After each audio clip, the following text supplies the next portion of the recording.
For the sake of today's opening, I will be playing the part of director David Ayer, while Steven will play the part of Jared Leto. Let's begin. Wait, am Jared, I Jared Leto or am I Jared Leto as Joker? you're Jared Leto.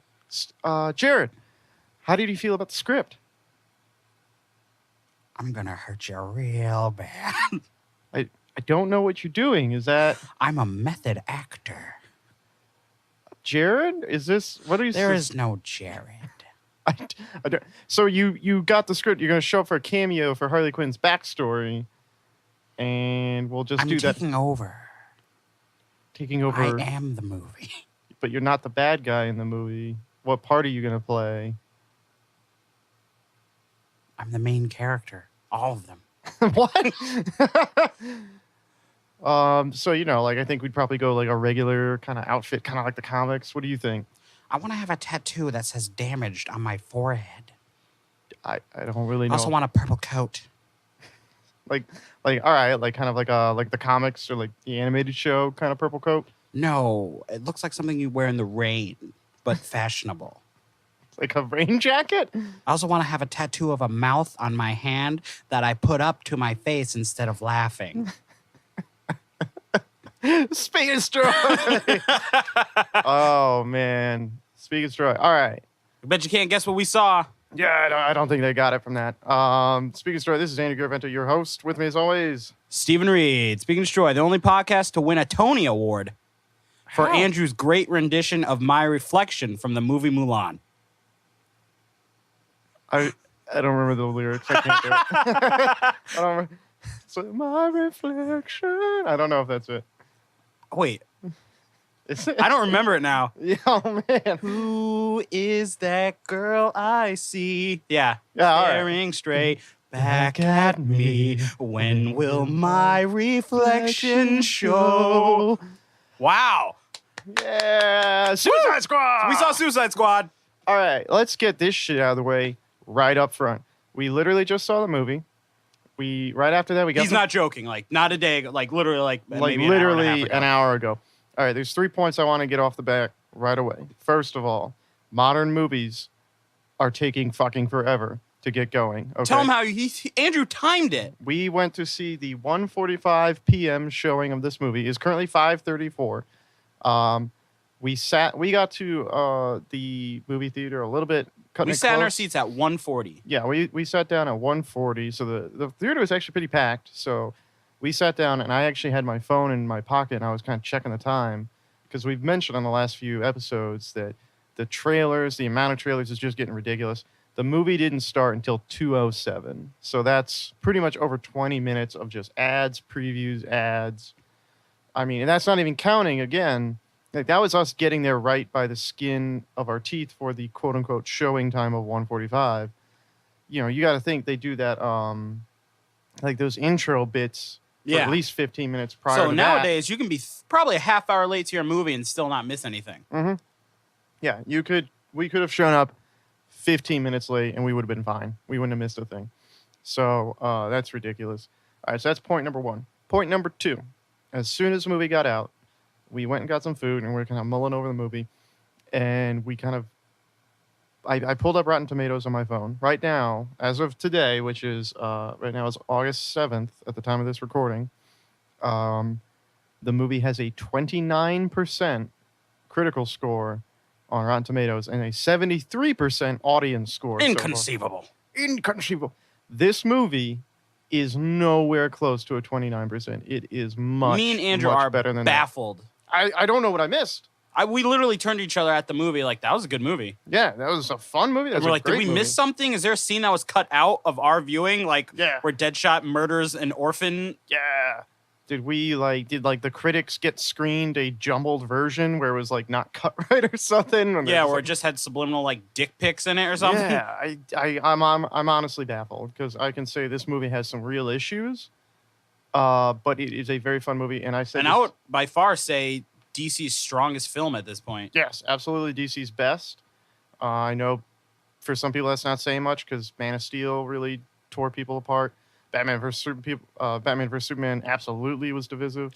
You know why But, this is bad that people are giving it like everyone's entitled to their opinions, but with that review, like obviously some people are just still hurt from Batman v Superman. I think People so. put too much. They Put wanted all this their movie eggs to in be one perfect. basket. They Yeah. wanted it to be everything: a good movie, an apology, a statement for the future. Yeah, exactly. And it was just too much. But I will say, it's bad that they're doing it just from that, because they should get confidence from this, because they show that they can do the humor and the dark, edgy shit that they want to keep, and they can balance it. Yeah, they can have both. It doesn't have to be. I hope this doesn't like hurt their confidence. Yeah, I hope so. Warner Brothers, you guys have been making some questionable decisions, but man, I really hope they don't learn the wrong lesson. Don't make me from wrong. this. You made questionable decisions in this film too. Yeah, that's point number 3. The big thing that I have kept hearing coming in this movie is, at least controversial redesign of the character aside. Oh, are we getting this out of the way now? We're doing it right up front because we just did that sketch that, the picture came out showing him with the tattoos, and everybody's like, I don't know. All the reviews that I've read have said that Jared Leto absolutely does a great job. Jared Leto, hands down, worst part of this movie. My least favorite part. Jared Leto's Joker. Yeah, it's close to. We'll get to the other part I don't like. It's a tie to the other villain of the movie. And I think it's not a big spoiler, really. I think a lot of the news that's been coming out, if you've paid any attention to the news about this movie, you know that Jared Leto is actually not happy right now because his part has been pretty trimmed down.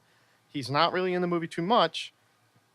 So it goes without saying. Well, like I was telling you, I was like, I think they made a good conscious decision to not let him in the movie that much. I know. It is baffling to me that people are praising this decision, because the way I put it to Steve is, afterwards I was thinking about some of his scenes again, and like when I was thinking about myself in the theater just watching it, I was like literally cringing. I'm like, oh, what? No, why is he doing that? Like, it feels like Jared Leto's Joker at this point with this particular movie. Hopefully I think they locked him down to multiple contracts, I believe. Yeah. So I'm hoping that he kind of course corrects going forward.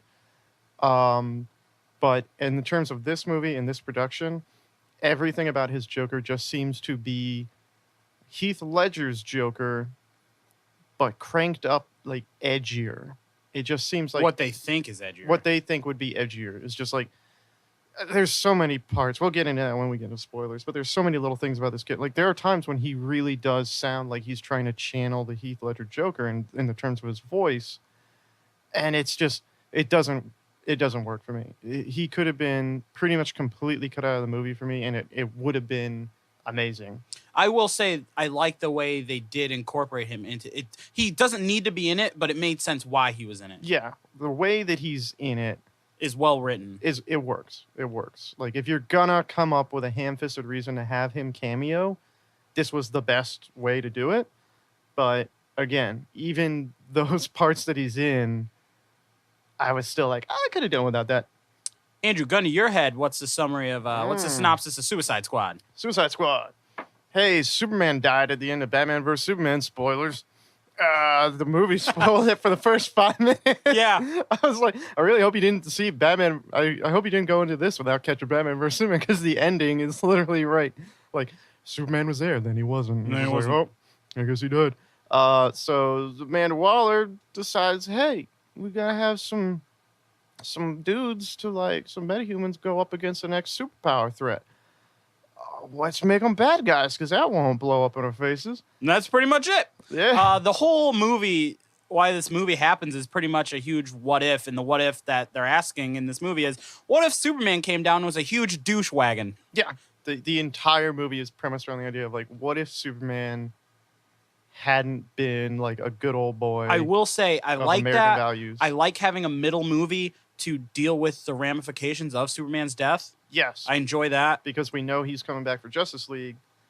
We don't know how Still think that whole part in where Superman died in Batman vs. Superman is stupid, but it made it a little less stupid. Yeah. You at least, it feels more with this that they're taking a breath with it, because the ending of Batman vs. Superman pretty much sets up that he's going to come back. We've already seen from Comic-Con that he is confirmed to be in the movie. Although he wasn't in that trailer that they showed, he was in the still image of all of them. So at least this is like the in-between kind of pause where it's like, he's gone, but what if the next Superman level threat is not a good guy? What are we going to do? And thus enters the classic Suicide Squad story of Amanda Waller, played perfectly by Viola Davis. and she sets up a team of villains who have been incarcerated previously, and essentially coerces them into doing her bidding. Yep. And Hilarity ensues. hilarity. This movie does it. I feel like I've heard a lot of people saying going into this, like, oh, as the bad reviews started pouring in over the last few days, there have been a lot of commentary that David Ayer, the director, wanted to do like a straight, dark, more like serious tone, and that Warner Brothers kind of pushed for some reshoots to add some more levity and humor after people reacted so negatively to Batman vs Superman having After no seeing, humor. I think that might have been a good call. I think so too, because it has a good mix, and I think that's the thing that we were just saying is it doesn't need to be one or the other. It doesn't need to be Batman vs Superman where there's just no humor whatsoever. There's just anger and frustration. But it also doesn't need to be a Marvel movie where like Avengers 2 where they're quipping every other line. We're just saying, even in some of the most serious movies I can think of, there's like doses of humor somewhere. Mm-hmm. But we're just saying you don't have to deal in such extremes. Yeah, it doesn't have to be the Zack Snyder like first two movies where it's just dour and oppressive at times. It doesn't, but it also doesn't have to be like Guardians of the Galaxy level where like it's almost just a straight comedy. It doesn't have to be on one end you got high school sad kid's yearbook or like his diary, and on the other end a stand-up comedy. It doesn't have to be either of those. You can have it work both ways, and I thought that they did juggle it pretty well in this one. You know, there was like a good mix of solid humor from some of the characters, and while still kind of doing the ramifications of these guys being the villains and the way that they look at the situation as opposed to the way like a superhero would look at it. I would say I enjoyed this movie also for a fact of I see it as small as it might be, and people might disagree, as a turning point. Maybe this is where they start to hit their stride. I would hope, but again, like I think just go. But I don't. Go back to I what don't you think just so said. because I don't think so because all the negative. The extreme negativity around the movie, I think, is going to shock more. The only other option. I think it's really going to depend on, in the next week or two, how the movie does financially. If the movie makes a lot of money and gets a lot of good fan press online and stuff, I think Warner Brothers probably won't get too scared. But if the negative reviews, and if the lingering anger over Batman vs Superman kind of infects this movie, and it starts to lose some money, I think you'll absolutely see Warner Brothers kind of just go into full-on panic mode with Justice League and Wonder Woman. Warner Bros., going back to this analogy, is just like a prepubescent teen who takes every comment about themselves and is like, I need to change everything about myself. I wasn't so tall, Dad. Dad, give me these nuts. I wish I didn't have this toe that's slightly longer than the other toe. God, fuck you, genetics. I hate you, man. And you gotta cut it out, Warner Brothers. Yeah. Have the balls. Yeah. Because, like, here's the thing. Like, people are now coming out. I've heard some people coming out of the woodwork saying, like, I want to see David Ayer's director cut. Like, see how he wanted to do it. And I'm like, I preferred this. Like, if his version is really, really dark and straight, like with little to no comedy, no levity, I don't think that would work for me, because then it would just be more of what we got in Batman vs Superman. Comic books, especially, comic book movies, they're supposed to be enjoyable. Mm-hmm. You go, they're supposed to be fun. You're supposed to go there to forget about your troubles. Like, I don't want to watch a movie and then think like, wow, that was really sad. I'd rather be at work. Yeah. I'd rather have to do that report I have to do by tomorrow morning. I don't want to be sitting in a movie theater just being like, oh, well, at least I'm not Superman. Yeah. Oh, yeah. I wonder what, I don't want to be sitting there like wondering about like, oh God, did I pay my rent bill today? I would go there to be distracted. This was their Guardians of the Galaxy, and I think they did a good job. I would almost put it more as their Deadpool. I've heard a few people say that. I would kind of put it as the Deadpool. But I mean, in terms of like using unknown people, pretty much to a lot of people. And that's the thing. Like, a friend of mine just texted me. He was like, our friend Mike the intern was going to go see it with us and couldn't. But he was asking me, he goes, I said to him, I really enjoyed it. And he goes, well, why the negative reviews? Is it because you know the characters from reading the comics? I'm like, I don't think, maybe, but I don't really think you need to know. You've never really read a lot of Suicide Squad, right? I know I knew all the characters, but I don't know much of their backstory. Yeah, I think they did I think Guardians of the Galaxy did a better job of giving us this cast of characters and teaching us who they were. Because they had a smaller cast, though. This one had a much bigger group. Yeah. And again, one thing that always is going to show up with the Suicide Squad, no matter what medium, whether it's like this movie, the comics, the animated movies they've done with them in the past, there's always going to be a couple disposable characters who are going to die just to Show you the stakes. Yeah, to set up the stakes, which is something that, you know what, at least this movie did that with some characters, as opposed to like a Guardians or fucking Civil War didn't kill anybody. This movie at least killed some people, you know. So I'll at least give it that, you know. Yeah. But yeah. So I mean, overall, like, really enjoyed it. Loved the soundtrack. Thought they did a great job. Soundtrack. Yeah. Great use of just music in general, because like every time they introduce a character for the first time, their soundtrack was different. It kind of went with their personality. Yeah, like when the first time we see Amanda Waller, they're playing, you know, Symphony of the Devil. Yeah. Yeah, which was a perfect. And even pairing. when Harley sees her for the first time, she says, "Are you the devil?" And she goes, Mhm. "Maybe." Yeah, perfect. Like choosing thematic songs to fit the scenes. I think we're talking about, there's a scene when they first get Deadshot, Will Smith, and they're having him like demonstrate his uncanny shooting ability, where he just, you know, the whole thing, he never misses. And, you know, which song was it? It was a Kanye West song. Yeah, I forget can't the remember the title. lyrics, but like one of the It's chorus was just like, "I'm a god." I forget the name of that song. Whatever that song is, but it just perfectly fit what they were doing at the time. Just using that beat, it was great. Yeah, like great use of music. Again, very kind of Guardians of the Galaxy-esque to be using a soundtrack. This one was a lot more like kind of all over the place, as opposed to Guardians, which had a set theme with its music. But again, like you said, it was using music that was kind of character specific and kind of character thematic. So it was a little bit all over the place, but it worked for me. What did you think about the special effects? I thought they're really good for the most part. Yeah. I didn't like some things in the end. I don't want to say much for. I didn't like kind of how the way one of the surprise bad guys looked. Yeah.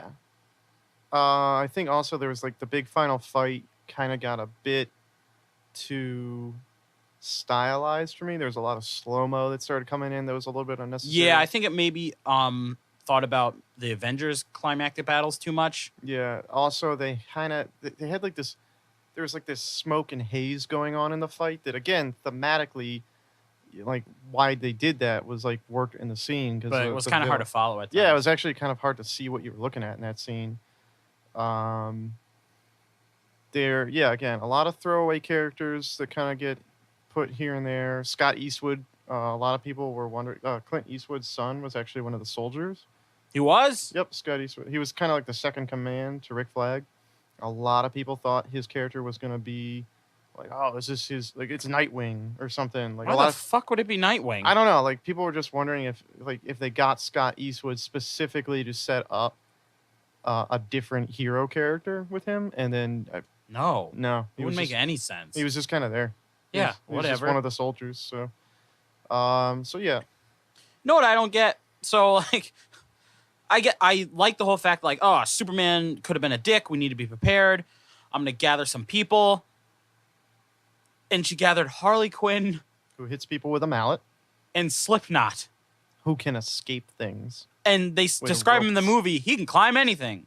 Good. Yes. So if Superman's murder lasering a fucking building of people, Slipknot can climb on top of them. Yeah, that'll teach him. Yeah, there wasn't really anybody on the team that was like, aside from El Diablo, and Deadshot just being, you know, like Killer Croc's super strong, I guess, but not nearly Superman level. Yeah, and like Deadshot being lethal from a distance. I mean, like, you didn't really have crazy heavy hitters, but, you know, again, like, this is a pretty solid pool of the characters from the comics, so I think that worked. But yeah, like, for being the anti-Superman task force, they wouldn't have lasted very long. Oh, Slipknot, you gotta climb him. Climb Superman. Captain Boomerang. I can climb anything except the corporate ladder. Oh, shit. Backstory. Yeah, Captain Boomerang. Throw something, but let it come back. First time I've ever liked Jack Courtney in a movie. Oh, yeah. Let's get back to Jack. Yeah, first time, yeah. He was good. He brought the humor. It's the first time ever I was watching a movie and not being like, why is it like I was actually thinking about him as the character instead of him being. Like, I was why like, is that oh Jai man, Courtney? Jai Courtney. I was like, oh hey, Captain Boomerang. Oh, there you are. Will Smith, awesome. Killed it. Crushed it. Was not at all like people were afraid he was going to just completely take over the movie. He was pretty much the main character aside from Harley, I would say. But he knows what to do. He's a veteran actor, but possibly like the best one. Well, he'd be the most experienced one, I think. But I mean, like out of this group, yeah, Yeah. he delivered his lines awesomely, Oh. and he just knew like when to say something funny and how to say it. He always had like a good amount of snark, but also had the most human story in the entire movie. Yes, Margot Robbie crushes. perfect Harley Quinn, I would Perfect say. Harley Quinn. Regardless with my problems with Jared Leto's Joker, like she was great. Again, like interesting. Got to see like interesting shades of her character, like the question of, who is she besides being the Joker's girlfriend, which is always some of the best Harley stories that I can think of, is when she's trying to deal with that identity crisis. Let me see. Jay Hernandez as El Diablo was pretty good. He's kind of smaller role, really only kind of starts to shine near the end, but overall pretty good.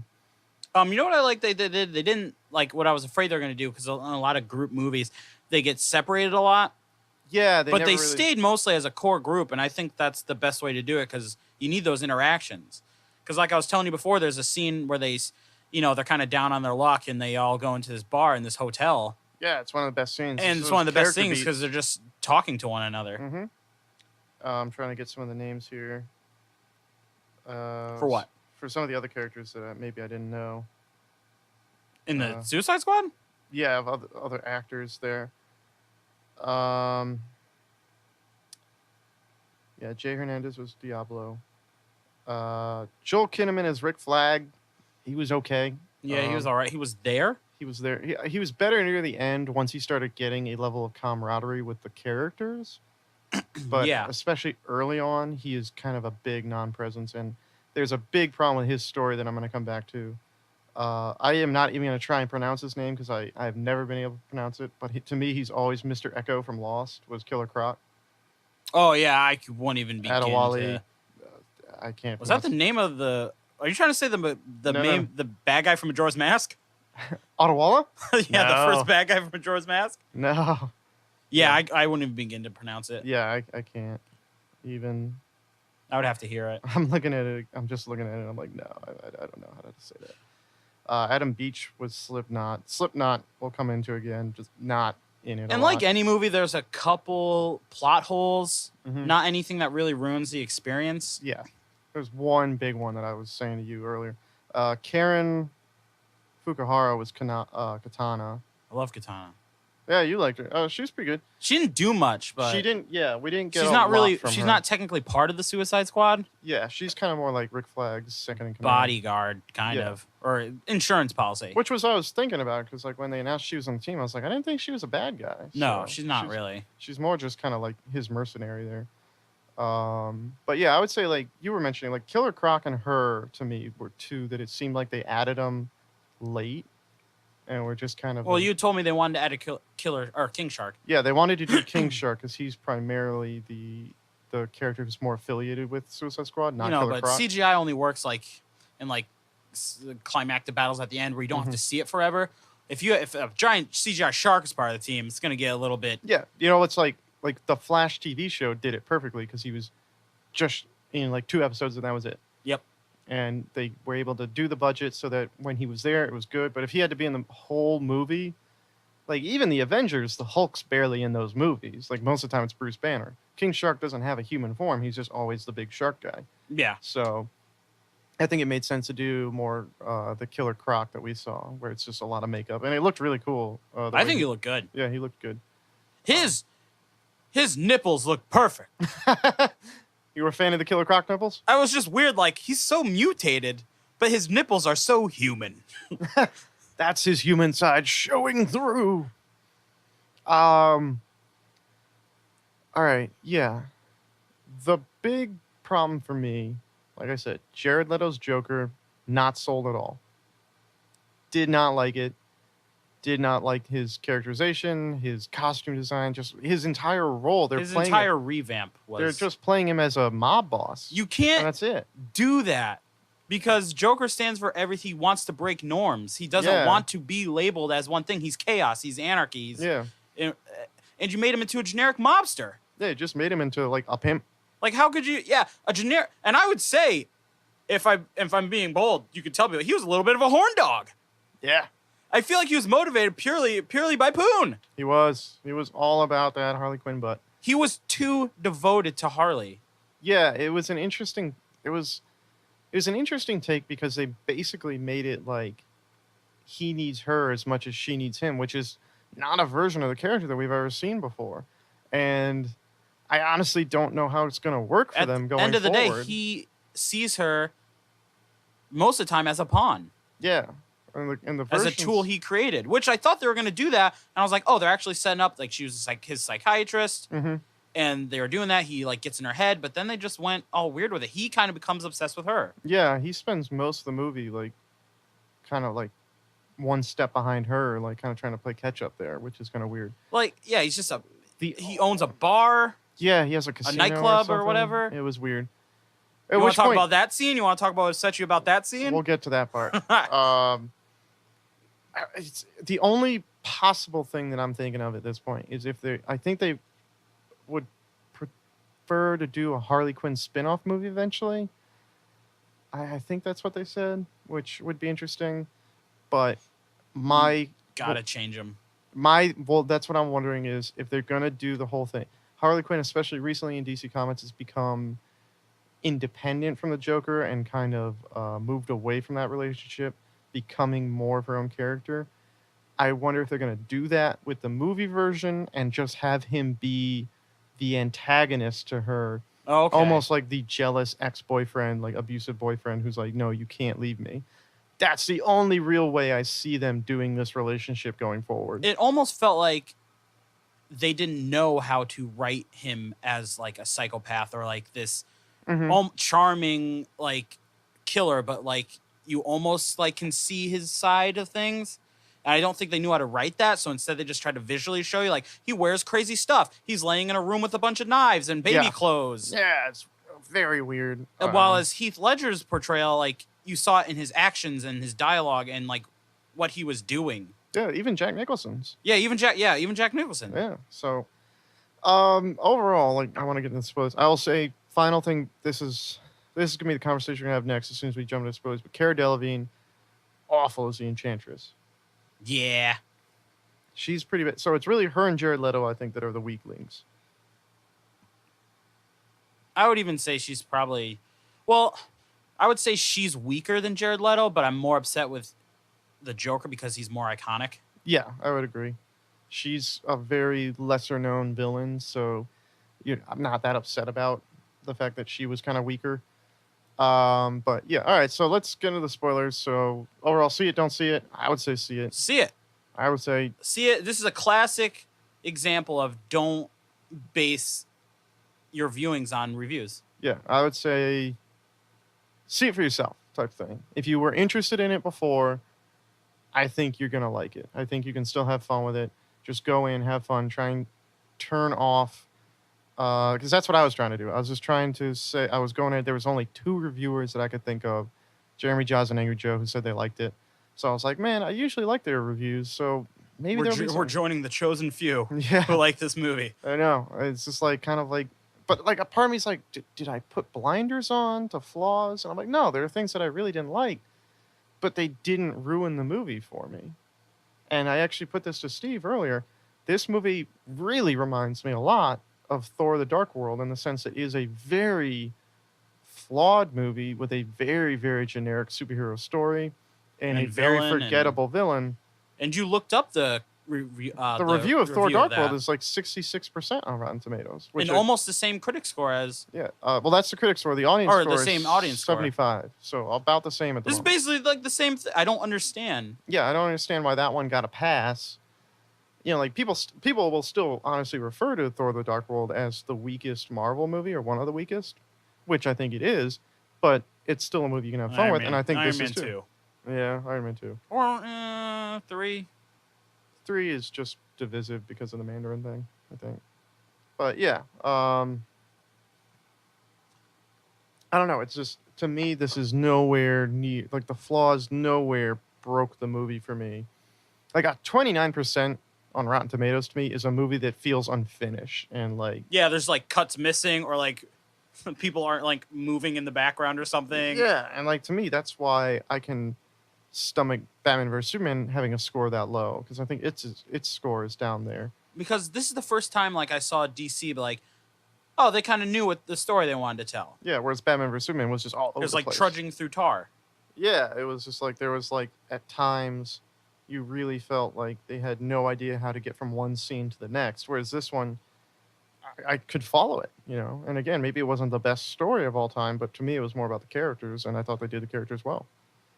Yeah, So, they nailed the most essential part, and that is character interaction and the banter. and the banter. All right, so yeah, I would say definitely see it. To me, this is a great movie. Yeah, this is one that I would potentially buy if it was on sale. Ooh, You know? that's high praise. That's high price. I can't say that I would, like, to me, like, this was up there with Man of Steel. Divisive, flawed, but still fun. You know, Yeah, And- I mean, this movie has good mouthfeel. good mouth. That's the new catchphrase I'm trying to do. You like that one? It's better than the slurps. Yeah. All right. I'm going to keep going until Andrew. Like, yeah, it has good mouthfeel, this movie. It feels good in my mouth. I would give it like probably like 3.5 or 4 Chris Tucker screams out of 5. Wow, Jackie! that's high praise. Jackie! Corbin!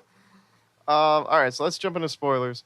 We already talked about the Jared Leto's Joker a little bit. Yeah, Steve and I were talking about this when we were having that food earlier and just kind of digesting the movie a little bit. While we were doing You're killing it. You're killing it. You're glowing right now. You sound like you're on spring break. Dad doesn't know I'm here. I'm topless. Woo!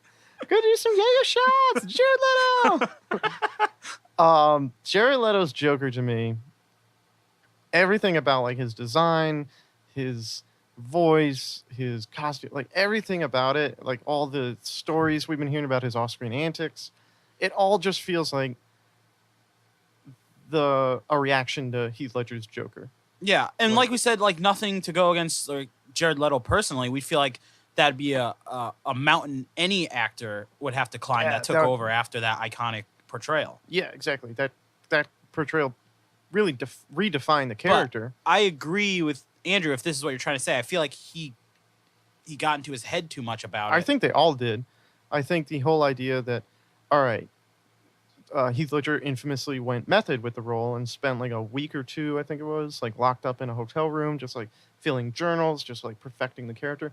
So it's like he was like, I'm gonna go even more method, and I'm gonna send the cast like weird gifts Yeah, I'm and gonna never send 'em- break character. I'll never break character. Everybody has to refer to me as Mr. J. I'm gonna send them used condoms and anal beads and a box. And it just that's why I told Andrew when the movie ended, I was like, for all that stuff we heard about, that did not seem like that brought out the best in him. No, I mean, he's just like spacey in the movie. There's like scenes where his Joker's just like he's just like kind of bopping around, just like looks like he's not paying attention.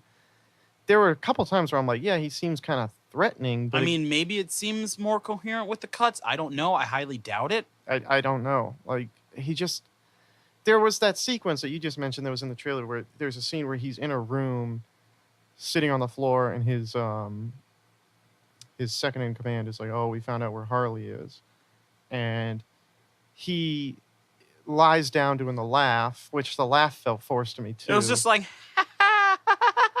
that's Yeah. all it really was. And he's just surrounded by like a giant circle of knives and guns and just random crap. Baby clothes. There's baby clothes in Yeah, there. there was baby and clothes. 5 laptops. First of all, what a waste of electricity. Second of all, I'm pretty sure all of them were on the same website. They're all just What the fuck are you Googling? on the same Facebook page. He's like, Harley's. I just want to know where she is. He just wanted to have sex. He did. He was just horny. And Just Andrew was unhappy. mentioning this, and I kind of agree with him. I don't like it when We the kind of Joker's- don't like it when they just reference, because it automatically seems like that's all their relationships is when it's vastly more than that. It's Yeah. so much. And to me, like, Joker's always just been like kind of an asexual character, you know? To me, he's defined by his acts. And even to just give him something as simple as a sex life, it just kind of makes him Or I mean, just like almost a little bit more human. it which wasn't is- even like they alluded to it. There's some hard like evidence. Oh, yeah. He's like, I've got a room with a bearskin rug with our name on it. Yeah, exactly. He's like, Yeah. the fire of my loins. The itch in my crotch. Yeah, I was just like, what are you doing, man? See, we're doing his voice now, and I'm not pretending to be the dude for fucking 4 months. Yeah. You know what his laughs sound like now I think about it? Any kind of like generic sitcom where they have to do something with laughing gas. Yes. Yeah, I would agree. Batman's here. But yeah, like that scene where he's lying in the circle of knives, I was saying to Steve, I'm like, first of all, that's just a weird thing because that's one of those movie things where it's like, you can't appreciate that circle of knives unless you're the camera that's like floating over him. It's not like he's sitting there like, ah. But furthermore, again, to me, it was like there's the iconic scene in The Dark Knight where after the Joker gets caught, like they're like nothing in his pockets but knives on lint. There's like a table full of like 6 knives. And it was like they looked at that scene for this movie and they're like, fuck that. We're going to go like fucking 50 knives and they're in a circle. He just hangs out with them. How crazy is that? You know, Yeah. I don't know how much of this is David Ayer's direction. I don't know how much of it is Jared Leto was like improving and like putting in like ideas of his own that they couldn't control. Like I said to Steve earlier, I wouldn't be that surprised if it turned out that David Ayer got Jared Leto to play the Joker and was like, this is big. This is a big keep him score. on the leash. But then it's like fucking Tropic Thunder or something, like just couldn't rein him in or something. I also wouldn't be surprised if like half the stories of the shit he was doing off camera was fake. And I would have to agree at this point. I would not be that surprised if like all the stories about the shit. Because again, I said this to my friend Jim yesterday. I can't imagine that Our friend Jim. Yeah, my friend Jim. Our friend Jim. Or your friend Jim. But Jared Leto's a vegan. I can't imagine that he was cool with like this. One story was like he like was sending dead hog bodies to the cast. Oh, I didn't hear that one. Yeah, I don't know that he was like cool. Like, was it like a carcass that he got from a meat vendor, or did they like go kill animals? Like, he's not gonna piss off PETA. He's a vegan. I don't think he's gonna risk a sexual harassment lawsuit by sending like the female cast members used condoms. I mean, that shit just seems asinine. Yeah. You know? He needed somebody to come in and just be like, all right, look, man, I know you're trying, but just stop. You know what else is good? Some well thought out and nicely placed cameos Yes. by Batman, Ben Affleck's Batman. Who's the guy playing Flash? Ezra Miller's Flash Ezra does Miller's show Flash up like shows people up were for a thinking he split might. second, which is funny because he's really fast. But yeah, that was cool. They showed how he showed up really briefly. I enjoyed the Batman cameos. I thought the scenes were cool. Also because I already feel like we're seeing the effect that Batman vs Superman has had on that character. Yes. The scene where, you know, Like he decides he catches. You find out Amanda Waller gave a tip to Batman to catch Deadshot because she wanted Deadshot incarcerated. And Batman's like trying to catch him, and they start fighting. And Batman says, "I don't want to do this in front of your daughter." Yeah. I feel like Batman vs Superman. Batman would have said, "Fuck your daughter," and shoved a grenade in his mouth. Yeah, exactly. I think you did see a little bit of that kind of humanizing effect that Superman. I feel like had on him. he's already on his way to becoming the Batman that people wanted him to be already in Batman vs Superman. Yeah, and not just complete murder bot Batman. Because he also didn't let Harley. He wasn't going to let Harley and Joker drown. Yeah, he died. He dove into the water after them in that flashback. And see, that was again we were talking about this. There's a flashback that shows it was the scene that they showed on the set leak. Yeah, excuse me, the set leak where they were in like the Joker mobile, which it wasn't even the Joker mobile. It was just like a fucking pimp car. Purple like Yeah. Lambo or something. Yeah, and so like he jumps on the roof of it. Joker doesn't seem He doesn't to really care at all. And Joker's just like whatever. that's the guy you should be obsessed with. Yeah, and it's actually Harley who has a better reaction when she grabs Joker's gun and starts shooting through the roof and is like, "You're interrupting date night, Batman." And I was like, "That's a good Harley reaction." And then so Joker drives the car into the river, Batman dives in after them, and Joker's gone and has left Harley in the water. Which doesn't make Um, sense. He can't like flip flop. Do you love her or not? Yeah, and like that was a scene that was true to the Joker. Like Joker's going to save his own skin, and Batman ends up saving Harley and incarcerating her. But yeah, it was weird because the Joker's entire motivation in the movie is after that she gets imprisoned, and that's when she gets recruited into Task Force X, the Suicide Squad. And then the rest of the movie, Joker's actually just trying to find her. He's just, I gotta find her. Gotta find her. That's it. He's just like trying to get her back. I feel like most of his betrayal is just him saying his lines and like pronouncing certain words a certain way to show off his stupid grill. Yeah, like He's like, ah, Batman. Yeah, a lot of times he seemed like he was mouth breathing because of the grill. It was just like mouth is hanging It's open. gonna hurt you real bad. Yeah. So the big problem with the movie is Enchantress, to me. Like Jared Leto's Joker, not liking it, but again, he's barely in it. The bigger problem is Enchantress. Cara Delevingne, if this was the movie that was supposed to like jump her up from model to actress, not that one. You do the Rodney Dangerfield? You're like, ugh. Like pull on my Your my tie a your little. unbuttoned Yeah. polo. Yeah. She doesn't really get a lot to do in the movie, actually. Like, so I don't even know that she's that bad. It's like half the time that she's talking, it's not even her voice. She's like overly dubbed over with this booming Enchantress voice. Yeah, so those who know Enchantress, I guess I didn't know much about her. The Enchantress Is a spirit, is a powerful goddess, she's I guess, like well, she's just a who powerful, took over the powerful spiritual entity who took over the body of a doctor who found her. Yeah, so Did they say she was a doctor or was she like she was an archaeologist? She's a doctor of archaeology. First of all, who's going on archaeological digs like that by themselves? Yeah, that seemed risky. Dr. June Moon, and she's just like, oh, hey, look. And like finds the Enchantress's totem and lets her out and like gets possessed.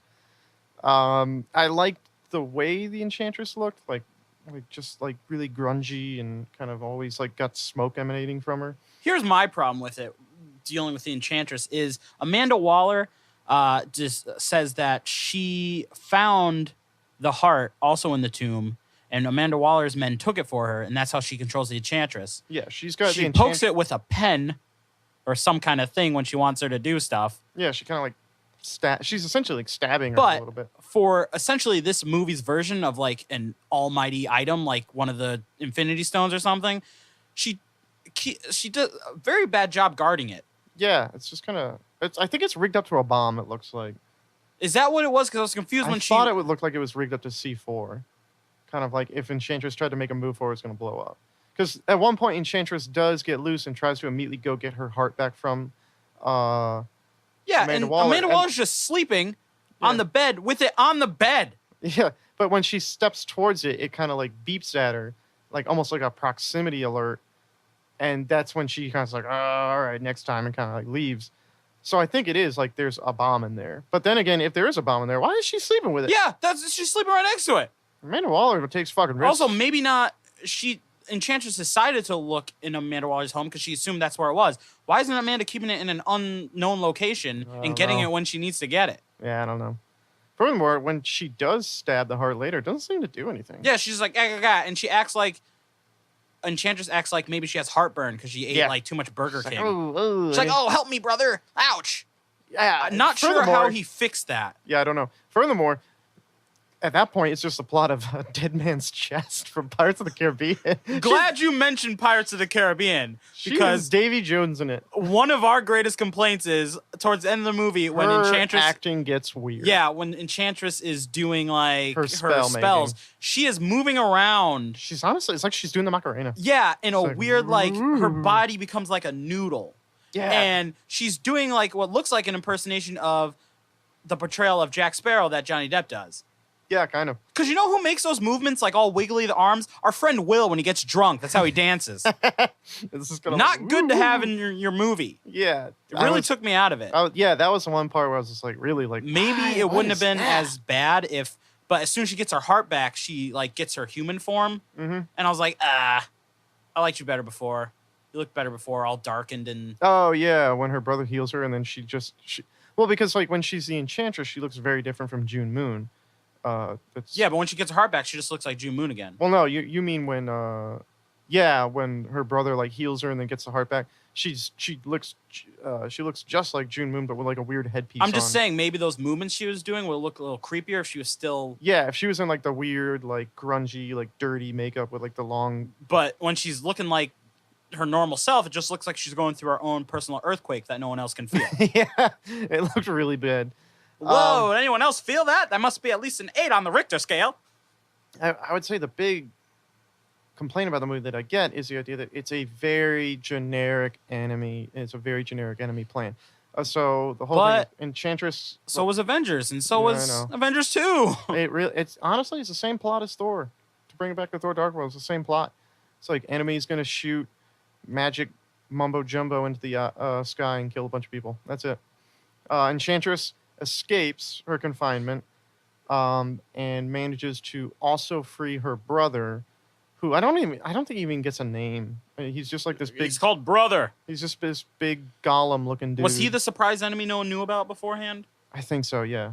Ooh. Yeah. His CGI was really bad. Yeah, he looked bad. He was just this big golem, or not golem, golem looking dude. And I had high hopes for him because there was that scene where he's like first possessed the dude that he takes, because his sister brings him someone for him to take over, just this random guy she finds in the metro station, I think. Yeah. And like it's cool when he like starts feeding on people. Yeah, that scene looked awesome. Yeah, he was like shooting out these tendrils and like. I just wish they did people. a more realistic look or saved his CGI till the end. Yeah, at the end he just looked like. Honestly, he just looked like the Destroyer from Thor. That's exactly what I was thinking. He just looks like a big metal dude who's got like how the Destroyer, like you can see the red light shining between his plates. It's just that, and then he just had that black guy's face who he took over on top of this giant golem body. I keep saying golem. But yeah, like he was just very generic. Enchantress lets him out.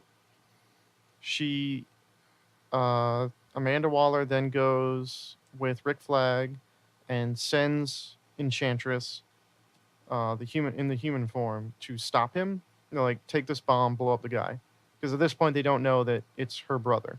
Yeah. So Enchantress immediately goes rogue, and just doesn't use the bomb. Amanda Waller, like we said, stabs the heart to try and put her down because she realizes that the Enchantress has betrayed her, and her brother just kind of heals it.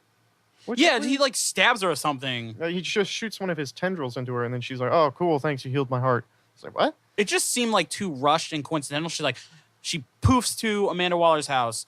She realizes the bomb in it. Realizes she can get her brother out automatically. Goes and does like, that. All right, I'll let my brother do the heavy lifting because I can't get my heart back yet. But before that is the most puzzling scene me and Andrew were talking about, because June Moon turns into Enchantress in front of Rick Flag. Because at their place. This was probably the most rushed part of the movie for me.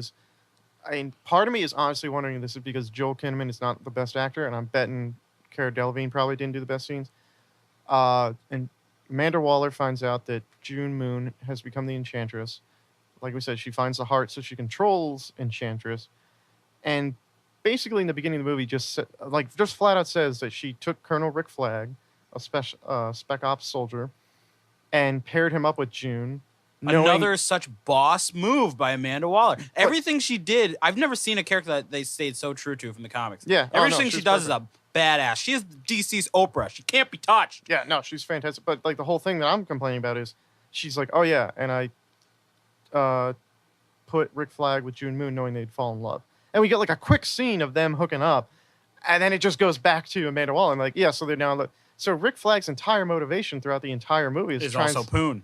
Well, he's just trying to save June, but we got no time with them to make it believable. Yeah, and I remember in the trailers there were 2 different sequences with him and June like hooking up in the trailer that weren't in the movie. And so part of me thinks that they might have just cut it because I just don't think either one of them are believable enough. But everything... So to hang that entire character's motivation on this romance, or to even make us care about June and be like, oh man, I hope that he saves her.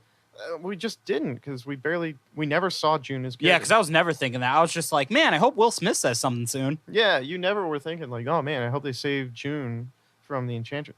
Did you ever read Justice League Dark, the New 52? A They bit. they were definitely dragging parts of this into that, but Enchantress shows up as the villain in the first volume of Justice League Dark from New 52, and again, kind of similar thing.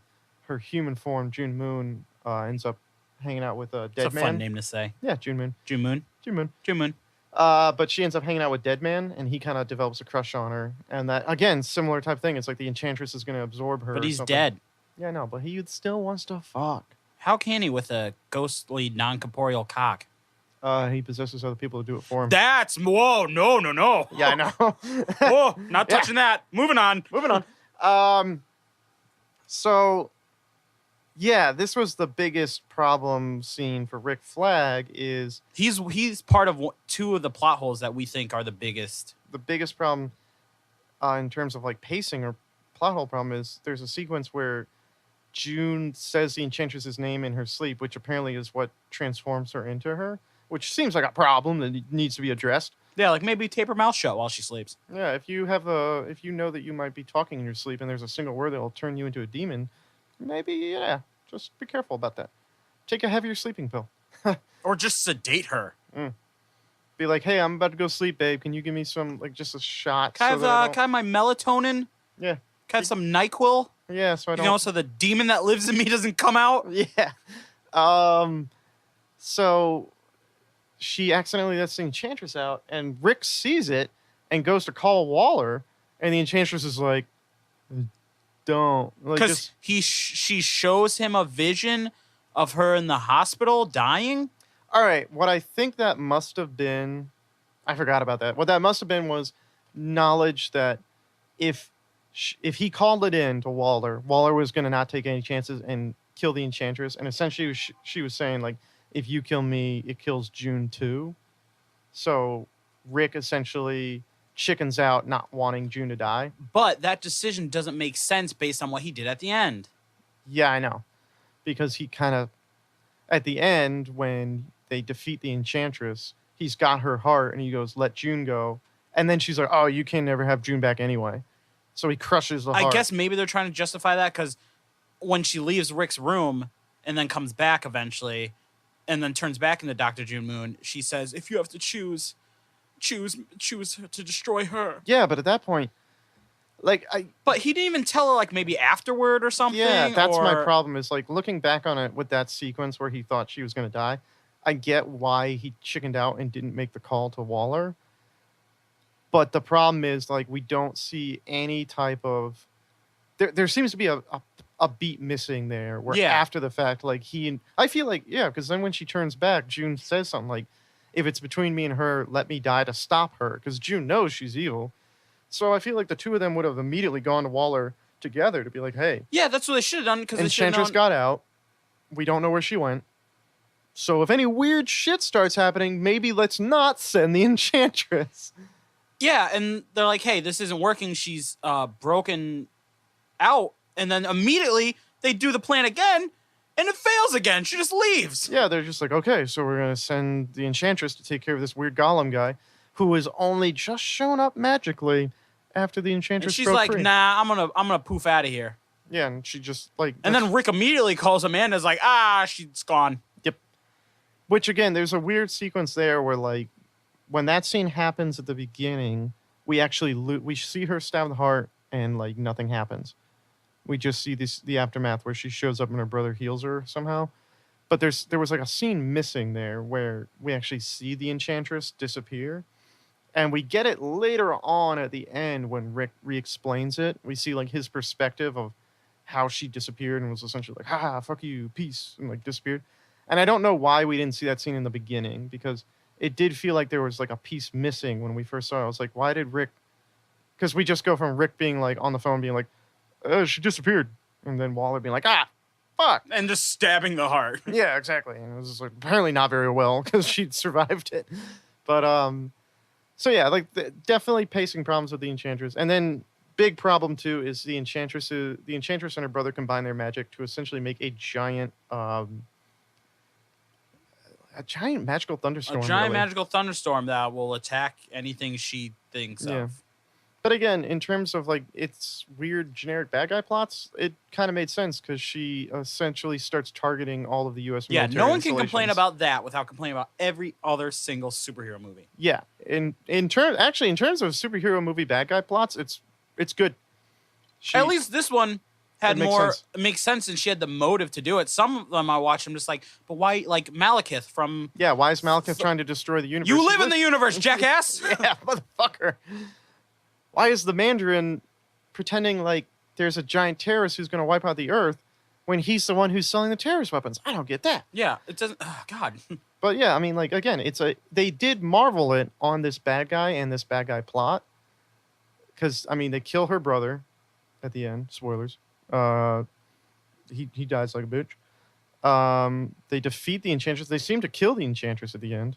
June Moon does survive, so Rick gets his little happy ending, which I was like, all right. Yeah, I was like, I don't care. Yeah. So I was just like, all right, they've already, like it would have been cool to see the Enchantress come back later for like a Justice League Dark movie if they ever end up doing one, but all right, I guess not. Well, if she's gonna be portrayed by what's her face, By Scared Devil, yeah, I'd maybe rather she get the news. maybe it's fine that she Maybe, does. kind of. But yeah, like it, because then there's a sequence where. So the Suicide Squad gets sent in, and what was interesting that I was like, at first like, what's going on here? Is they're not being sent to engage the Enchantress. They're being sent to extract a VIP from the town from the city that her attack is going on in. And I was like, what character is this going to be? It's going to be an interesting cameo from somebody. I was kind of thinking maybe it'd be like Ted Kord, Blue Beetle. Ooh. Or so I didn't know. I had no idea who they're going to set up, or Bruce Wayne. I was wondering if maybe it was going to be Bruce. Still, I love the way they did it. Yeah, it ends up being Amanda Waller. Another baller move. And again, it kind of comes back. It becomes the twist of the scene is they were after Amanda Waller the whole time because she was on site for the mission with that went that fucked up with Enchantress, but stayed to gather data on how Enchantress was creating her instant army. army. Yeah, her army of minions. Her instant ramen army. Yep. Which again, that is pure Amanda Waller. Which always seems weird. I never understand why like female like sorceresses and shit like that to do that they have to like kiss them. Yeah, that felt stupid. Yeah, that was dumb. So like each one line up for your kiss. Yeah, I mean I'd feel bad. I'm like, oh man, I'm gonna be a monster thing, but let's get a little kiss. Yeah, that was really weird. It's like line up for your kiss. Yeah, it is like a weird, dumb. Just trope. zap them. Yeah, dumb. I've seen you shoot things from your fingers. Yeah, exactly. So yeah, she starts building this weird doomsday device that apparently takes her the entire course of the movie to make, because the U.S. military isn't really doing anything about it. Nope. Because Amanda Waller's on site getting all the data. But it was, again, it feels weird that they're not being sent to attack her. But when they pull a Waller out, I was like, that's Waller. Waller would prioritize her own survival first. But I do like the scene where she crashes. Like, she gets on a helicopter just for herself. She goes, I'll send one for you guys later. Probably going to leave him to die. But then she crashes and gets kidnapped by the Enchantress's forces. And you and I were kind of like, what hackneyed We're going to say cockamamie excuse are they going to use to keep her alive? Because you knew they weren't going to kill Viola Davis. She's Waller. There is no Suicide Squad without Waller. I was like, how are they going to justify the fact that she's not going to die here? But it made sense. Enchantress essentially starts draining her brain, like reading her mind, and essentially using Waller's mind as the targeting for her Which attack. I have to give the movie credit for. I feel like the larger plot holes that could have been conceived, they thought of ways to fill them very well. Yeah, it's like how, and that is one of them. How are you possibly gonna excuse? I was like, the minute where she got brought before Enchantress, I'm like, there's no possible way that they can justify Waller not being killed right now. Enchantress hates Waller because she was being forced to do her bidding. Like, you stabbed her heart with a Sharpie. Yeah, it was like, how is she not gonna kill her right now? It didn't go the route which I get annoyed with most superhero movies. There was no kind of like Deus Ex moment. Yeah. Or some kind of item that saved the day. There was a bomb, but they had set up the bomb earlier. Yeah, which was great. And I like how they did that. Like El Diablo, we get his tragic backstory of how, he doesn't like using his fire powers because he had accidentally, well, not accidentally, but he had killed his family. with his powers in a fit of rage. Yeah, I thought that was good too. And so he like loses control at the end and becomes like this badass like almost like fire demon, like Mayan god looking thing, and essentially like sacrifices himself to make sure that the bomb goes off and kills the brother there. And then they all fight the enchantress and end up beating her. Again, that's the scene Because we can only call him brother. I keep picturing they killed like this black guy, this normal black dude. To be fair, it was because the guy that she possessed her brother with was just some random black dude. So yeah, brother. Like, oh damn. Oh damn. That was the fight scene with the enchantress that like visually didn't look great just because of all the slow-mo, and she kind of casts a spell to make it like really foggy in the room, so they have a hard time like tracking her. And she kind of like, but again, like cool fight scene because of the way she's like popping in and out with her powers. I almost look like a creepy Nightcrawler. You have to, at least I'm giving this movie credit because, like I said, with the plot holes, it almost felt like they were following, because they go back to a lot of things. Diablo's backstory, comes up. Waller secrets and why she didn't kill her. It feels like they were following the best they could. The principle, I forget what it's called. I believe it's Chekhov's gun.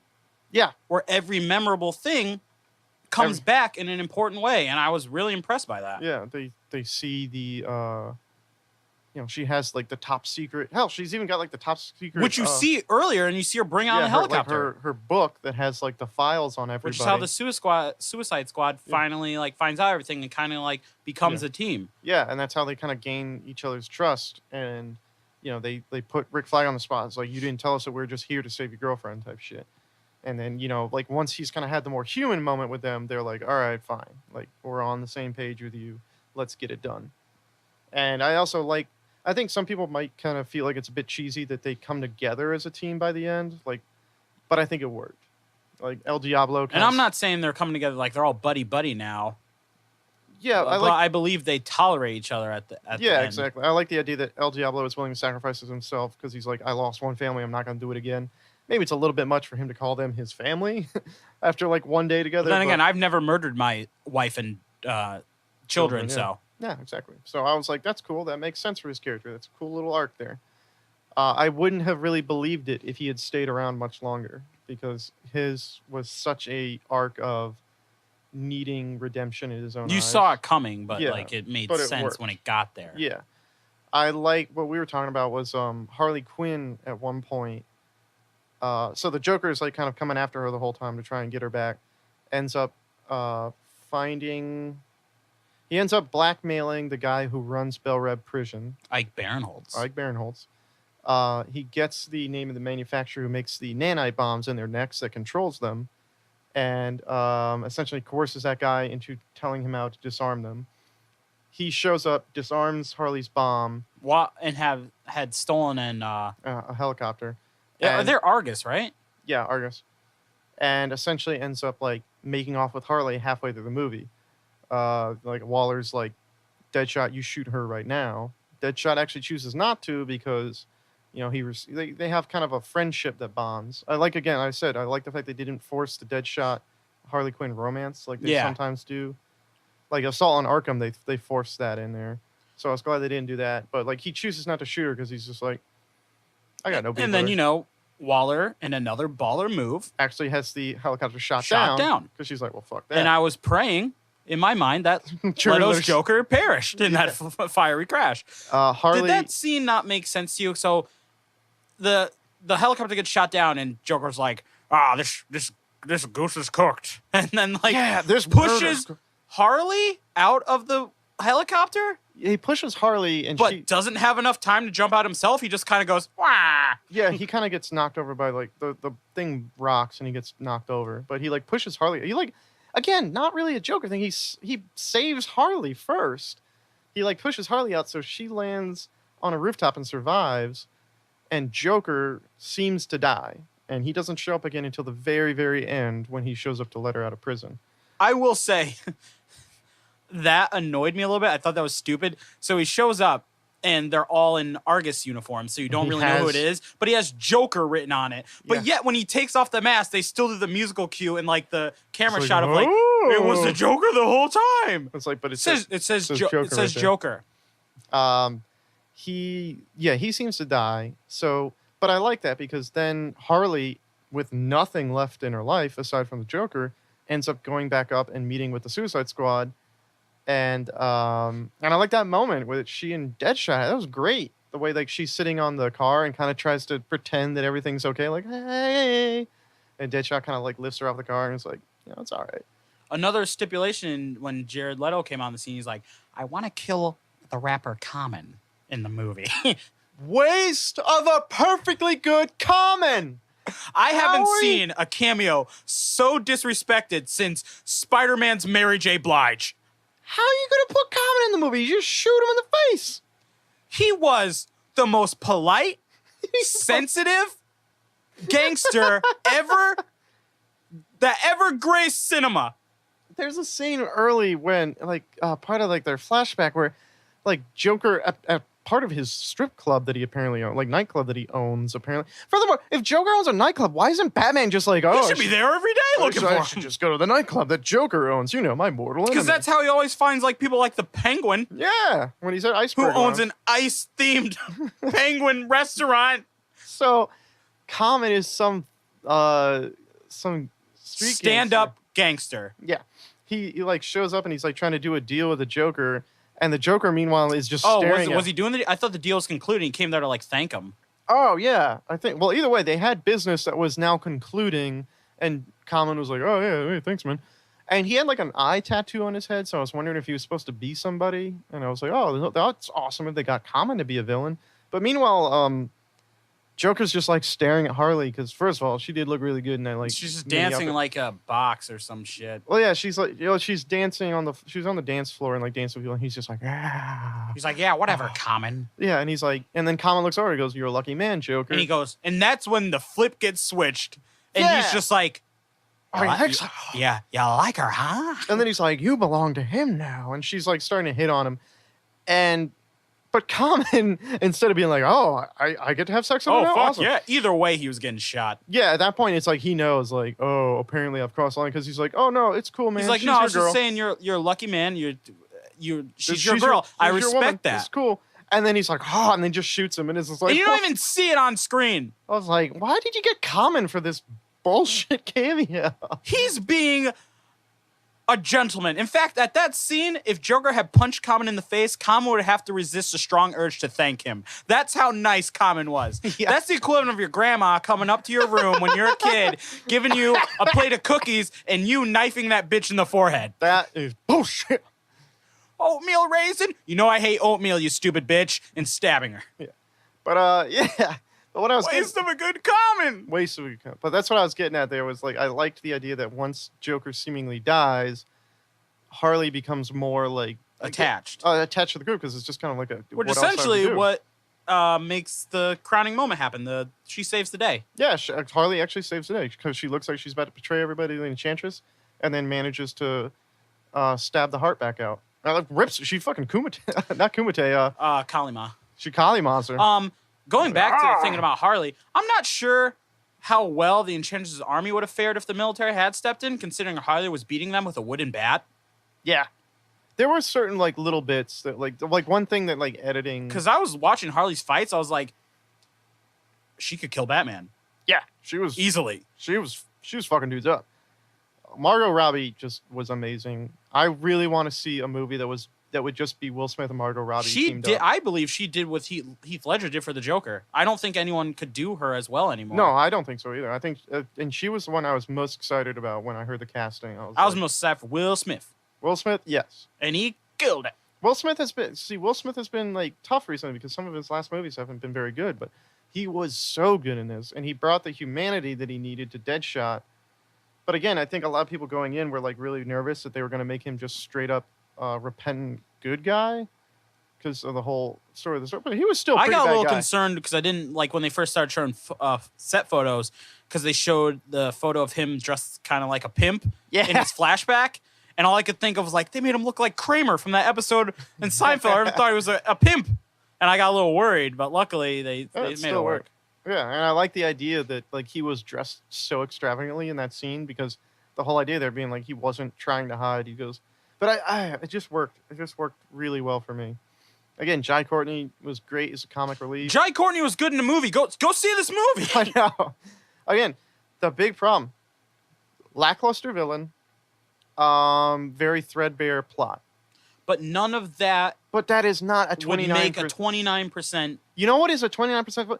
The fucking Fantastic Four movie it deserves to be that low because Doctor Doom shows up in the last 30 minutes and is just like, I'm going to destroy the world for the sake of destroying the world. Yeah, and there's no stories of the director on this movie coming in drunk and trying to fight people and shit. Enchantress might not have been the best villain, but as soon as she starts attacking the United States Army, I was like, that makes sense. She has been the puppet of Waller for a little while now. And Waller in the beginning kind of keeps saying that the Enchantress is like her crown jewel, like her go-to. Yeah. So, I mean, I feel like they did a good job. I feel like they passed. To me, it feels like they got a good grade on their test, but the teacher still wrote "fuck you, David" on it. Yeah, it's just weird to me. I can get, again, kind of weak villain, kind of threadbare plot, some pacing problems here and there. There was a couple bits where like the editing didn't really. There's like that scene where they're about to enter the building where the VIP is again before they figure out it's Waller.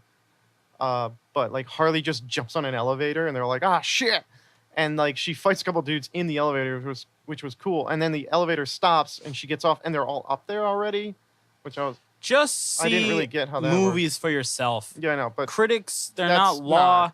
But I feel like we've gotten 2 opportunities with Ghostbusters now to really like do that, and just like still people are just taking everyone's word as like the end all be all. Again, like with Ghostbusters, pretty good critic grade, pretty good critic grade, terrible like audience grade because there was people who went into Ghostbusters just wanting to hate it, I think.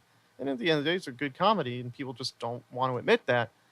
Whereas this one, I have hope that the fans will like save this one, because I was saying to you at one point too, earlier, I was kind of going into this like after hearing like the negativity, I was like, man, I just kind of hope. I had high hopes for this movie. I just really hope that it turns out to be like a decent cult favorite. Like Constantine, the Keanu Reeves movie, is a cult favorite for me, like a guilty pleasure favorite. I mean, like a movie that I'm like, oh, it's terrible, but I can kind of have fun with it. This movie wasn't terrible. I don't. And we had fun with it. We had great fun with it. I would own this movie. I would definitely see it again. It's a lot of fun. Great use of music, like we said. They used Bohemian Rhapsody at the end, which I thought was great. It is the Panic at the Disco cover, which is weird, but whatever. While I was going to bring that up, while I have this microphone in front of me, people, stop covering Bohemian Rhapsody. No one should cover Bohemian Rhapsody. I've heard the cover. It's not bad, but again, it's not even like they're putting their own spin on it. It's just them doing Bohemian Rhapsody. Yeah. Kanye did it, Panic at the Disco. I don't like either of them. Mm-hmm. Kanye's was way worse. Yeah. This one was just them like doing a beat for beat like cover. And it's just like, why? Just let the original one stay. I will say the only other big plot hole for me, aside from just the kind of wonkiness that goes on with Rick Flagg's decision making when it comes to the Enchantress, and the fact that it just felt like that part was too rushed. Mm-hmm. Like the setup feels rushed, but I love the character intros and I love the setup to other stuff. The only other big problem for me was just there's a plot hole. Like at the end, there's a great sequence where they beat Enchantress. Turns out June survives, so Rick Flag gets his happy ending. Because of reasons? Yeah, like again, didn't really care. But the nice thing there was like all the other characters are essentially about to walk away. And they're like, like she's like, Harley's like, oh, I'm going to jack a car. Do you want to come with me, Deadshot? Like, Croc is like, yeah, I'm going to go back into the sewer. I got a sewer to get to. And then Waller comes out with the neck bombs. And like even Rick Flag looks mad at her for like not like honoring the deal. She's like, oh, we're only going to take 10 years off. Well, they did. Because Rick Flag's case, Suicide Squad did just guarantee he's getting laid. Yeah. But like he even looks mad for them because at that point he's more friends with them. Especially Deadshot, because even in that scene with his daughter, when they're going to come charging in, he like looks he's like, mad. come on. Yeah, he's like wants to give Deadshot a chance. I love that scene where he tried to hug Deadshot, and Will Smith's like, no, come on. I'm not a hugger. I'm not a hugger, man. But the only plot hole there being that like Harley's neck bomb had been disarmed earlier. So it just didn't it didn't make a lot of sense to me that like they didn't really seem to acknowledge that, and Amanda Waller knew it had been disarmed. But I guess like you said earlier when we were talking about that one, I think Harley must have known that if she had just walked out, uh, Waller would have killed everybody That's else. the only thing I can get from that. And at that point, she seemed so committed Or to them. she's so insane she doesn't remember. Yeah, or that. Either one. But again, if that's the biggest plot hole I can think of, I'll take it. it's not that bad. Oh, and everybody was right. Slipknot is the one who dies immediately. I called it as soon as I was like, Everybody wait a minute, knew. because they all got these awesome, flashy Oh, they were great. intros, and then I was like, wait a minute, they're introducing Slipknot? Because I saw him on the list at first, and then they introduced him later. I was like, wait, that's Slipknot. Why didn't he get a thing? I was like, oh, He's gonna be the immediately. one that shows you Amanda Waller's not fucking around. She'll Yeah. knock your brain out of He your was head. the example. Because they get like great intros for all the characters, like showing, like for a lot of them how they've been how they were incarcerated, their backgrounds, And great flashy like little texts, like it would Yeah. be like Deadshot, da da da. It was like a list of Dangerous with a potato gun. Yeah, it was like Deadshot, lethal with, and it just starts naming like this massive list of every weapon. It was like Rick Flags was like handicapping golf 3. yeah, it was like small little things like that were fun. And again, they each had like great musical cues to go with them, but Slipknot didn't get one. And the first 5 seconds of the mission, he obviously tries to escape because you're going to climb anything, and she blows his head off. I just feel like everyone put their eggs all in one basket. This movie, for some, Yeah, was going to erase or eradicate all of DC's mistakes. Please don't go see it with that intention, Yeah, because that's not what you're going to get. I don't think any movie is capable of doing that except for Days of Future Past. yeah, but because that just came in and was literally like, pretend that didn't happen. But they are in the right direction, I think. I think they use Yeah, this as a good absolutely. stepping stone. Yeah, and there is an after credits scene, like a sting, mid credits scene. But keep fucking up my words right now. Sorry. But it sets up the idea that Waller had a submission where she was essentially getting Metahuman information for metahuman Bruce info Wayne. for Bruce Wayne. And they had a good little exchange there. Yeah, great Waller exchange because again, Waller fucking knows everything, and she's like kind of stop working at night type thing. And then Batman's like, kind of got that threat of like you shut Suicide Squad he's like, down. shut this down or me and my friends will. But it was a great sting there because she passes him the info packet that she has, first pages on Enchantress, but then he like flips to It's a picture Barry of Ezra Allen. Miller, Barry Allen. He flips to a picture of Arthur Curry, Aquaman. So that makes sense now. Like looking at the Justice League trailer they showed at I was like, why Comic-Con. didn't they save that for him, like instead of like the weird like files they had Lex Luthor had in Batman v Superman? But even then, like that was something I was thinking about. Was like in Lex Luthor's files, we don't necessarily know that he has like the names and like biographical info on all those people. And I was like, that's going to be kind of a weak link if that's all Batman has to go on. And then boom, we get the Comic-Con Yeah, so trailer I where was he's like- I did like that. yeah, so that was great. And we didn't talk yet about they did have the Flash cameo. Which Yeah, it is- was a quick little thing. It's how you find out in Captain Boomerang's story how he was there in the prison. how Captain Boomerang was caught. He kills his partner doing then like a heist, and then Flash just shows up. He's like, "No honor among thieves, huh?" And you just see a Flash, and that's yeah, it. but you got to see him in the suit. And again, like we were Looked saying, like good. Ezra Miller's looking better and better with that trailer and this little bit. Honestly, really liked it a lot. Really, really enjoyed this movie. I think at the end of the day, give it a shot. I know. I already gave it like 3.5 out of 4 Chris Tucker screams. What else do you need? I know. You probably That's already high stopped praise. listening. Your chair's already spinning because you've left the room so Like fast to it's go a see the cartoon? movie. Yeah. Probably less a dust outline of your body. All right. For Speak and Destroy, this is Andrew. And I'm Stephen Reed. Join us next time where Andrew will do the podcast while doing a 3-legged race with Adam Sandler. I'd like to thank our Deadshot, kill me now. take the shot, shoot him, Shoot him. shoot her. Like to thank our product placement for this week. Like to thank what is it? Seacrest tuna, Seafish tuna, I'm going to cut you off there because this is going off the rails. tuna fish did it.